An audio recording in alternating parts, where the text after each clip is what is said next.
Hi friends, welcome to our channel. ఈరోజు మనం 2023లో Chinese language లో రిలీజ్ అయినటువంటి ఒక యాక్షన్ అడ్వెంచర్ థ్రిల్లర్ మూవీ స్టోరీని డిస్కస్ చేద్దాం. అదే Tom making notes.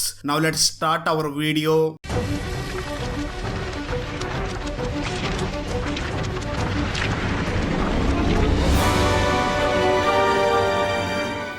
Video start చేసే ముందు చిన్న రిక్వెస్ట్ ఫ్రెండ్స్, మనం రీసెంట్ గానే మరో 2 కొత్త ఛానల్స్ ని కూడా క్రియేట్ చేసి వాటిలో కూడా ఎక్స్ప్లెనేషన్ వీడియోస్ ని అప్లోడ్ చేస్తున్నాం. ఆ ఛానల్స్ లింక్స్ ని ఈ వీడియో డిస్క్రిప్షన్ లో మరియు కామెంట్స్ లో ఇవ్వడం జరిగింది. సో వాటిని కూడా సబ్స్క్రైబ్ చేసి కొత్త వీడియోస్ ని ఎంజాయ్ చేయండి. ఇంకా వీడియోని స్టార్ట్ చేద్దాం.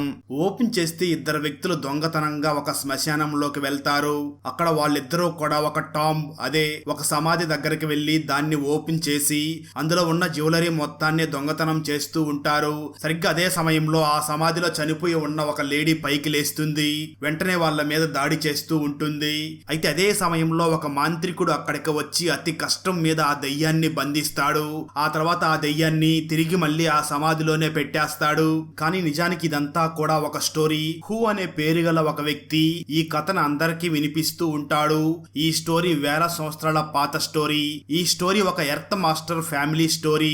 నిజానికి ఎర్త్ మాస్టర్ ఫ్యామిలీ అన్నిటికంటే బలమైన అలాగే మాయ కలిగిన సమాధుల్ని క్రియేట్ చేసేవాళ్ళు. ఫ్యాన్ అనే పేరు గల ఒక వ్యక్తి ఎర్త్ మాస్టర్ వంశానికి చెందిన చివరి వ్యక్తి. అతని ఎర్త్ ఫ్యామిలీలో 18th జనరేషన్ వ్యక్తి. హూ అనే వ్యక్తి ఫ్యాన్ కి అంకుల్. అలా హూ మాట్లాడుతూ సమాధిని తయారు చేయడం వల్ల వాళ్ళకి పెద్దగా మనీ రావు, అందువల్ల మనీ కోసం ఫ్యాన్ మీ ప్రాబ్లమ్స్ అన్నిటినీ సాల్వ్ చేస్తాడు. అతను ఏ సమాధినైనా ఓపెన్ చేయడానికి మీకు హెల్ప్ చేయగలడు అని అక్కడ ఉన్న అందరికీ అబద్ధం చెప్తూ ఉంటాడు. వాళ్ళిద్దరూ ఏ మార్కెట్ లో అయితే వర్క్ చేస్తూ ఉంటారో ఆ మార్కెట్ ని టామ్ రైడర్ మార్కెట్ అని అంటూ ఉంటారు. అందులో ఉన్న గోల్డ్ ఇంకా విలువైన వస్తువుల్ని బయటికి తీయడం అక్కడ ఒక ప్రొఫెషన్ లాగా ఉంటుంది. జాంగ్ అనే ఒక టామ్ రైడర్ గ్యాంగ్ లీడర్ ఉంటాడు. ఆ గ్యాంగ్ లో చాలా మంది అంతకులు ఉంటారు. సమాధిని ఓపెన్ చేసి గోల్డ్ తీయడానికి ఆ గ్యాంగ్ ఎంత దూరమైనా వెళ్ళగలరు. అందువల్ల వాళ్ళకి కేవలం బంగారం మాత్రమే కావాలి. అలాంటి జాంగ్ కి ఫ్యాన్ గురించి తెలుస్తుంది. ఫ్యాన్ ఏ సమాధినైనా తెరవగలడు. అతను ఎర్త్ మాస్టర్ ఫ్యామిలీకి చెందినవాడు. అలాగే ఫ్యాన్ కి చాలా మంత్రశక్తులు వస్తాయి అని జాంగ్ కి తెలుస్తుంది. కానీ ఈ విషయం అబద్ధం అని మీకు నాకు మాత్రమే తెలుసు. కానీ జాంగ్ కి ఇదంతా అబద్ధం అన్న విషయం తెలిసి ఉండదు. జాంగ్ నిజమని నమ్ముతూ ఉంటాడు. ఇదంతా కూడా హూ మరియు ఫ్యాన్ మనీని సంపాదించడం కోసం నాటకం ఆడుతూ ఉంటారు. ఆ తర్వాత జాంగ్ ఫ్యాన్ మరియు హూని తమ గ్యాంగ్ ద్వారా పట్టుకుని వాళ్ళని బెదిరించి ఫ్యాన్ తో ఒక సమాధిని తెరవమని చెప్తాడు. ఆ సమాధిని ఇంతకు ముందే జాంగ్ ఇంకా అతని గ్యాంగ్ వెతికి ఉంటారు. ఫ్యాన్ భయపడుతూనే ఇష్టం లేకపోయినా ఆ సమాధిని తెరవాల్సి వస్తుంది. ఫ్యాన్ చేతిలో ఒక డివైజ్ ఉంటుంది. ఆ డివైజ్ పేరు గోల్డెన్ చైడ్. ఆ డివైజ్ కేవలం ఎర్త్ మాస్టర్ ఫ్యామిలీ వాళ్ళకి చెందినది. ఆ డివైజ్ పాజిటివ్ మరియు నెగటివ్ ఎనర్జీల్ని గుర్తిస్తూ ఉంటుంది. ఫ్యాన్ ఆ సమాధిని ఓపెన్ చేయబోతూ ఉన్నప్పుడు ఫ్యాన్ కి ఆ సమాధి శాపం చేయబడి క్లోజ్ చేసింది. ఓపెన్ చేస్తే ఏదో చెడు జరగబోతుంది అని తెలుస్తుంది. కానీ జాంగ్ ఫ్యాన్ తో బలవంతంగా ఆ సమాధిని ఓపెన్ చేపిస్తాడు. ఓపెన్ చేసిన మరుక్షణమే ఆ సమాధిలో నుంచి ఒక విచిత్రమైన క్రియేచర్ బయటకు వచ్చి ఆ జాంగ్ గ్యాంగ్ మీద దాడి చేస్తూ ఉంటుంది. ఇదంతా చూసి అందరూ భయపడి అక్కడి నుంచి పారిపోతారు. అదే ఛాన్స్ అనుకుని ఫ్యాన్ మరియు హూ కూడా అక్కడి నుంచి పారిపోతారు. ఆ తర్వాత ఫ్యాన్ హూని చూసి, ఇలా చూడు, ఈ పని నేను మళ్ళీ చెయ్యను. మనీ తక్కువ వచ్చినా పర్వాలేదు, కానీ ఈ పని చేస్తే ఎంత ప్రమాదమో నీకు తెలుసా? నిజం చెప్పాలంటే అందరికీ అబద్ధం చెప్పడం నాకు అసలు నచ్చదు అని చెప్తాడు. ఆ తర్వాత హూ ఫ్యాన్ వాళ్ళ ఇంటికి చేరుకుంటారు. ఆ ఇంట్లో ఫ్యాన్ మాస్టర్ ఉంటాడు. అతను చనిపోయిన వ్యక్తులు వేసుకునే బట్టల్ని వేసుకుని ఉంటాడు. అప్పుడు ఫ్యాన్ తన మాస్టర్ ని చూసి ఎందుకు ఇలాంటి డ్రెస్ వేసుకున్నారు అని అడుగుతాడు. దానికి ఆ మాస్టర్, నా సమయం దగ్గర పడుతుంది నాయనా, నేను ఇంకా చాలా రోజులు బ్రతకలేను అని చెప్తాడు. ఆ మాటలు ఫ్యాన్ విని, మీరు అలా మాట్లాడకండి అని అంటాడు. అప్పుడే అక్కడికి హూ వచ్చి ఫ్యాన్ కి ఒక ఆర్టీ ఫ్యాక్ట్ ని చూపిస్తాడు. ఒక ఆర్టీ ఫ్యాక్ట్ ని చూపించి, నేను ఈ ఆర్టీ ఫ్యాక్ట్ ని నువ్వు ఇంతకు ముందు ఓపెన్ చేసిన ఆ సమాధిలో నుంచి దొంగతనం చేశాను అని చెప్తాడు. ఫ్యాన్ వెంటనే ఆ ఆర్టీ ఫ్యాక్ట్ ని ఓపెన్ చేస్తాడు.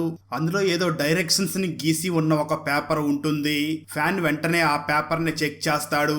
ఆ తర్వాత ఫ్యాన్ చాలా షాక్ అవుతాడు. ఎందుకంటే ఆ పేపర్ లోపల మౌంట్ డ్రాగన్ టైగర్ దగ్గరికి వెళ్ళడానికి దారి ఉన్న ఒక మ్యాప్ ఉంటుంది.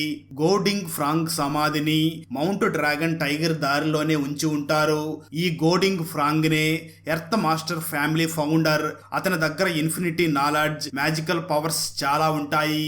ఇవన్నీ అతను ఒక నోట్ లో రాసి ఉంటాడు. ప్రజలందరూ ఇప్పటికీ ఆ నోట్ అతని సమాధిలోనే ఉంది అని నమ్ముతూ ఉంటారు. ఒకవేళ ఎవరికైనా ఆ నోట్ దొరికితే రాత్రికి రాత్రే ప్రపంచంలో ప్రతిదీ సాధించగలరు అని అనుకుంటూ ఉంటారు.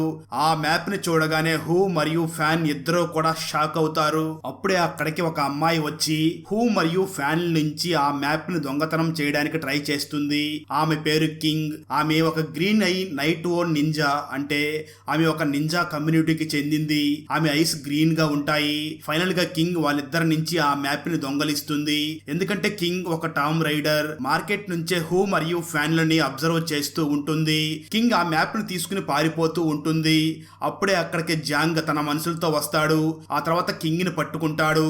అప్పుడు కింగ్ జాంగ్ ని చూసి, నా అవసరం నీకు ఖచ్చితంగా ఉంటుంది, లేదంటే నువ్వు కూడా ఆ సమాధి దగ్గరికి చేరుకోలేవు, అంతకంటే ముందే చనిపోతావు. అలాగే నాతో పాటు నీకు హూ మరియు ఫ్యాన్ల అవసరం కూడా ఉంటుంది అని చెప్తుంది. ఆ తర్వాత ఆ మ్యాప్ ని ఫాలో చేస్తూ జాంగ్ అందరినీ ఒక కొండ దగ్గరికి తీసుకుని వస్తాడు. అక్కడికి వచ్చాక జాంగ్ ఫ్యాన్ ని చూసి, నువ్వే ఆ సమాధి ఎక్కడ ఉందో కనుక్కో అని చెప్తాడు. ఫ్యాన్ కి తనకి ఎటువంటి శక్తులు లేవు అని నమ్ముతూ ఉంటాడు. కానీ నిజానికి ఫ్యాన్ దగ్గర కొన్ని శక్తులు ఉంటాయి. ఆ విషయం ఫ్యానే గమనించి ఉండడు. ఆ శక్తుల వల్లనే తను సమాధుల్ని ఓపెన్ చేయగలుగుతూ ఉంటాడు. ఆ తర్వాత ఫ్యాన్ కి ఆ సమాధి ఎక్కడ ఉందో దారి తెలుస్తుంది. దాంతో అందరూ కూడా అక్కడికి చేరుకుంటారు. ఆ తర్వాత ఫ్యాన్ ఒక డోర్ ని ఓపెన్ చేయడానికి ఫ్యాన్ గోల్డెన్ జైడ్ ని యూస్ చేస్తాడు. డోర్ ఓపెన్ అవుతుంది, కానీ ఒక షరతు ఉంటుంది. ఆ డోర్ కేవలం నెక్స్ట్ 24 గంటలు మాత్రమే ఓపెన్ లో ఉంటుంది. ఆ తర్వాత ఆ డోర్ తనంతట తానే శాశ్వతంగా క్లోజ్ అయిపోతుంది. ఆ తర్వాత అందరూ లోపలికి వస్తారు. అక్కడ 4 పక్కల చిన్న పిల్లల స్టాట్యూస్ ఉంటాయి. మనిషి లోపలికి రాగానే అవి తమ ప్లేస్ నుంచి కదులుతాయి. మెల్లమెల్లగా అక్కడ ఉన్న చిన్న పిల్లల స్టాట్యూస్ తిరగడం, గాలిలో ఎగరడం మొదలు పెడతాయి. ఆ తర్వాత ఆ స్టాట్యూస్ సడన్ గా అందరి మీద దాడి చేస్తూ ఉంటాయి. దాంతో అక్కడ ఒక్కసారిగా మరణ మృదంగం స్టార్ట్ అవుతుంది. అప్పుడే కింగ్ అందరినీ, మీరు స్టాట్యూస్ తో గొడవ పడడం లేదు, కేవలం మీతోనే మీరు గొడవ పడుతున్నారు, అందరికి ఎల్యూజినేషన్ అవుతుంది అని అంటుంది. అందువల్ల కింగ్ మొదటగా తనను తాను జాగ్రత్తగా ఉంచుకుని ఆ తర్వాత ఫ్యాన్ ని కాపాడుతుంది. ఫ్యాన్ కూడా ఆ ఎల్యూజినేషన్స్ నుంచి బయటికి వస్తాడు. ఆ తర్వాత ఫ్యాన్ హూని కూడా ఆ ఎల్యూజినేషన్ నుంచి బయటికి రప్పిస్తాడు. తనకి కావాల్సిన నోట్స్ ని వెతికి పెట్టమని కింగ్ ఫ్యాన్ తో ముందుగానే డీల్ చేసుకుని ఉంటుంది.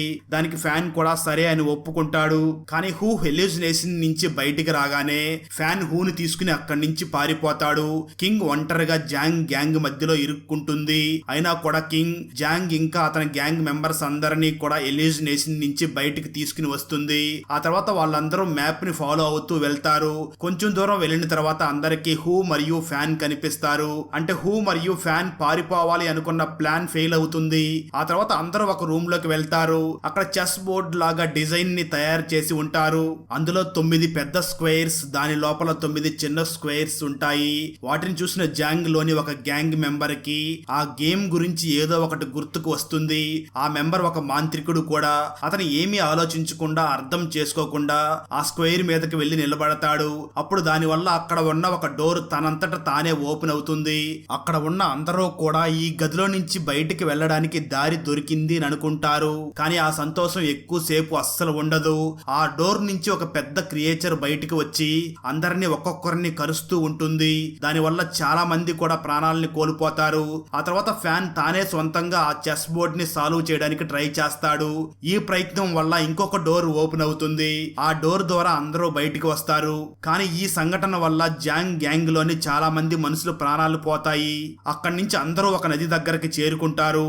అక్కడి నుంచి వెళ్లే టైంలోనే హూ ఆ నదిలో పడిపోతాడు. అతని కాలికి ఒక చైన్ చుట్టుకుంటుంది. ఆ చైన్ వల్ల హూ ఆ నీళ్ళల్లో నుంచి బయటికి రాలేకపోతాడు.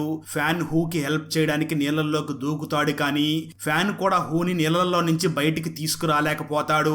ఆ తర్వాత కింగ్ నీళ్ళల్లోకి దూకుతుంది. ఆ చైన్స్ ని తీసేసి కింగ్ హూని కాపాడుతుంది. కానీ దానివల్ల అక్కడ వేల సంవత్సరాల ముందు ఉన్న స్త్రీల శవాలు వాటంతట అవే నీళ్ళల్లో నుంచి బయటికి వచ్చి గబ్బిలాగా మారి అందరి మీద దాడి చేస్తాయి. అందరూ ప్రాణాలని కాపాడుకోవడానికి ఇంకో రూమ్ వైపుగా వెళ్తారు. ఆ రూమ్ లోకి వెళ్ళగానే వాళ్ళకి లాటరీ తగులుతుంది. ఎందుకంటే ఆ రూమ్ లో ట్రాప్ అవ్వడానికి ఛాన్సే లేకుండా చాలా విలువైన వస్తువులు ఉంటాయి. కింగ్ ఆ నోట్స్ ని ఎందుకు వెతకడానికి వచ్చింది అంటే ఆ నోట్స్ లో రాసిన మెడిసిన్ గురించి తెలుసుకోవడానికే వచ్చి ఉంటుంది. ఆ మెడిసిన్ వల్ల నైట్ నింజాలకు ఉన్న వేల సంవత్సరాల ప్రాబ్లం, అంటే వాళ్ళకు ఉన్న గ్రీన్ ఐస్ ప్రాబ్లం ని కరెక్ట్ చేయడం కోసమే వచ్చి ఉంటుంది. ఆ మెడిసిన్ దొరికితే వాళ్ళ కమ్యూనిటీలోని వాళ్ళ కళ్ళంతా నార్మల్ చేయడానికి వచ్చి ఉంటుంది. కింగ్ అలా ఎందుకు చేయాలి అనుకుంటుంది అంటే దానికి కూడా ఒక రీజన్ ఉంటుంది. గ్రీన్ ఐస్ ఉన్న వాళ్ళని రాక్షసుల్లాగా చూస్తూ ఉంటారు. అందుకే ఆ ప్రాబ్లం ని సరిచేయడం కోసమే తను అలా ప్రయత్నిస్తూ ఉంటుంది. ఆ తర్వాత జాంగ్ మెంబర్స్ ఆ రూమ్ లో ఉన్న వస్తువులన్నిటిని తీస్తూ ఉంటారు. అప్పుడే ఒక ట్రాప్ యాక్టివేట్ అవుతుంది. దానివల్ల ఆ రూమ్ ఫ్లోర్ 2 భాగాలుగా డివైడ్ అవుతుంది. ఫ్లోర్ కిందకి పడిపోయిన వాళ్ళకి ఇంకా చనిపోయామని అనిపిస్తుంది. కానీ అక్కడే రివర్స్ అవుతుంది. ఫ్లోర్ నుండి పైకి వెళ్లే వాళ్ళని ఏదో ఒక ఆకారం వచ్చి షూట్ చేస్తుంది. దానివల్ల జాంగ్ గ్యాంగ్ లోని ఆ మాంత్రికుడు చనిపోతాడు. ఆ రూమ్ కూడా కిందకి పడిపోతూ ఉంటుంది. దాంతో అందరూ కూడా అక్కడి నుంచి పారిపోతారు. కానీ పాపం జాంగ్ గ్యాంగ్ లోని చాలా మంది మెంబర్స్ చనిపోతారు. దానివల్ల జాంగ్ చాలా బాధపడతాడు. ఆ తర్వాత కింగ్, హూ మరియు ఫ్యాన్ అందరి నుంచి చాలా దూరంగా పారిపోయి వస్తూ ఉంటారు. ఆ తర్వాత అందరూ కూడా అక్కడి నుంచి ఒక కొండ దగ్గరికి వస్తారు. ఆ కొండ మీద ఒక లేడీ పెద్ద స్టాట్యూ ఉంటుంది. అప్పుడు ఫ్యాన్ అక్కడ ఉన్న వారిని చూసి, ఈ ప్లేస్ లో పూర్తిగా డ్రాగన్స్ ఉండేటివి. ఇంతకు ముందు మనం డ్రాగన్స్ బాడీలో ఉన్నాం. ఇప్పుడు మనం నిలబడి ఉన్న ప్లేస్ డ్రాగన్ ముక్కు, అంటే మనం డ్రాగన్ తల దగ్గరికి చేరుకోవాలి. అక్కడే సమాధి పెట్టి ఉంటుంది అని అంటాడు. సరిగ్గా అదే సమయంలో అక్కడికి బ్రతికి ఉన్న తన గ్యాంగ్ తో పాటు జాంగ్ కూడా వస్తాడు. దాంతో హూ, ఫ్యాన్, కింగ్ జాంగ్ తో పాటు వెళ్లాల్సి వస్తుంది. ఆ తర్వాత అందరూ ఫైనల్ గా సమాధి ఉన్న ప్లేస్ కి చేరుకుంటారు. ఆ సమాధికి చాలా లాక్స్ ఉంటాయి. వాటిని అబ్జర్వ్ చేయగానే ఫ్యాన్ కి ఈ లాక్స్ ని గోడింగ్ ఫ్రాంగ్ బర్త్డే డేట్ ద్వారా ఓపెన్ చేయవచ్చు అని అర్థమవుతుంది. కానీ అతని బర్త్డే డేట్ ఎవరికీ తెలిసి ఉండదు. ఆ తర్వాత ఫ్యాన్ ఇంతవరకు దాటి వచ్చిన ట్రాప్స్ లో చాలా ప్యాటర్న్స్ ఉన్నాయి. అంటే హంటెడ్ బేబీస్ అవి 72 ఉన్నాయి. చెస్ బోర్డ్స్ మీద 9 స్క్వేర్స్ ఉన్నాయి. ఇంకా ఆ ప్యాటర్న్స్ అన్నిటిని అబ్జర్వ్ చేసి ఇవన్నీ కూడా గోడింగ్ ఫ్రాంగ్ బర్త్డే హింట్స్. ఇప్పుడు ఆ బర్త్డే డేట్ ని డీకోడ్ చెయ్యాలి అని ఫ్యాన్ ఆ మెంబర్స్ అన్నిటిని గురించి బాగా ఆలోచిస్తాడు. ఫైనల్ గా ఫ్యాన్ కి డింగ్ ఫ్రాంగ్ బర్త్డే డేట్ దొరుకుతుంది. ఆ తర్వాత అందరూ ఆ నెంబర్స్ ని గోడల నుంచి వేరు చేయడం స్టార్ట్ చేస్తారు. ఫైనల్ గా ఆ నెంబర్స్ ని యూస్ చేసి ఫ్యాన్ ఆ సమాధిని ఓపెన్ చేస్తూ ఉండగా జాంగ్ గ్యాంగ్ లోని ఒక మెంబర్ అందరినీ ట్రాప్ లో ఇరికిస్తాడు. అప్పుడే అతని నిజ స్వరూపం అందరికీ తెలుస్తుంది. నిజానికి అతని కొడుకు కొంత సమయం క్రితమే చనిపోయి ఉంటాడు. దానివల్ల అతను చాలా బాధపడి ఉంటాడు. అందువల్ల అతను తన కొడుకుని మళ్ళీ బ్రతికించాలి అని పిచ్చివాడిలాగా ఆలోచిస్తూ ఉంటాడు. దానికోసమే అతను ఆ మ్యాజికల్ నోట్స్ ని యూస్ చేసుకోవాలి అని ప్లాన్ చేసుకుని ఉంటాడు. అందుకే ఇప్పటి వరకు ఎన్ని ట్రాప్స్ వచ్చినా తను తన గ్యాంగ్ లోని వాళ్ళని అస్సలు కాపాడి ఉండడు. అతని పేరు ఏ. ఆ తర్వాత ఏ జాంగ్ ని చూసి, బాస్ నన్ను క్షమించండి, నేను మీకు నమ్మకంగా ఉండలేకపోయాను. కానీ వచ్చే జన్మలో మీకోసం నా లైఫ్ అంతా బ్రతుకుతాను. కానీ ఈసారి మాత్రం మీరందరూ మీ ప్రాణాలు ఇవ్వాల్సి వస్తుంది అని అంటాడు. ఆ తర్వాత ఏ చనిపోయిన తన కొడుకు డెడ్ బాడీని ఆ టామ్ మీద, అంటే ఆ సమాధి మీద పెడతాడు. ఆ తర్వాత అందరినీ బలి ఇవ్వడానికి ముందుకు వెళ్తాడు. అయితే అంతకంటే ముందే కింగ్ ఫ్యాన్ ని అతని నుంచి కాపాడుతుంది. ఆ ఏ మాత్రం తన కొడుకు బ్రతికాడు అని ఒక ఎల్యూజినేషన్ లో ఉంటాడు.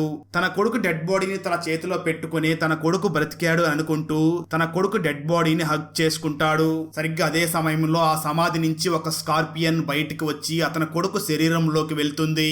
వెంటనే ఏని కరుస్తుంది. దాంతో ఏ అక్కడికక్కడే చనిపోతాడు. అదే సమయంలో సమాధి కూడా ఓపెన్ అవుతుంది. ఆ సమాధి లోపల ఒకటి కాదు 2 డెడ్ బాడీస్ ఉంటాయి. ఒకటి డింగ్ ఫ్రాంగ్ ది, ఇంకోటి అతని వైఫ్ ది. అందులో చాలా వస్తువులు ఉంటాయి. ఏదో ఒక వస్తువును ముట్టుకోగానే ఒక ట్రాప్ ఓపెన్ అవుతుంది. ఇప్పటి వరకు ఓపెన్ అయిన అన్ని ట్రాప్స్ కంటే ఇది చాలా పెద్ద ప్రమాదకరమైన ట్రాప్. ఇది ఒక zombies trap. Soldiers dead bodies ఆ సమాధిని ప్రొటెక్ట్ చేస్తూ ఉంటాయి. అలా చూస్తూ ఉండగానే అవి చాలా ఎక్కువ సంఖ్యలో పెరుగుతాయి. ఆ తర్వాత అవి అందరి మీద దాడి చేస్తాయి. జాంగ్ గ్యాంగ్ లో ఇప్పటి వరకు ఎంతమంది బ్రతికి ఉన్నారో వాళ్ళందరూ చనిపోతారు. హూ, ఫ్యాన్, కింగ్ ప్రాణాలు కూడా పోయేలాగా ఉన్న టైంలో జాంగ్ చాలా జాంబీస్ ని చుట్టుముడతాడు. వెంటనే జాంగ్ తన చేతిలోకి ఒక డైనమైట్ ని తీసుకుని నిలబడతాడు. నెక్స్ట్ మినిట్ లోనే అది పేలిపోతుంది. దాంతో చాలా సోల్జర్స్ తో పాటు జాంగ్ కూడా చనిపోతాడు. నిజానికి హూ, ఫ్యాన్, కింగ్ అప్పటికే బ్రతికిపోయి బయటికి వచ్చి ఉంటారు. ఫ్యాన్ కింగ్ ని తన భుజాల మీద ఎత్తుకుని బయటికి వస్తాడు. తనకి చాలా గాయాలు అయి ఉంటాయి. ఆమెని ఫ్యాన్ ఇంటికి తీసుకుని వెళుతూ ఉంటాడు. ఆ టైంలో హూ ఫ్యాన్ ని చూసి, నేను ఆ సమాధి నుంచి ఒక ఆర్టిఫాక్ట్ ని తీసుకుని వచ్చాను అని చెప్పి దాన్ని చూపిస్తాడు. ఫ్యాన్ వెంటనే ఆ ఆర్టిఫాక్ట్ ని తీసుకుని నదిలో పడేస్తాడు.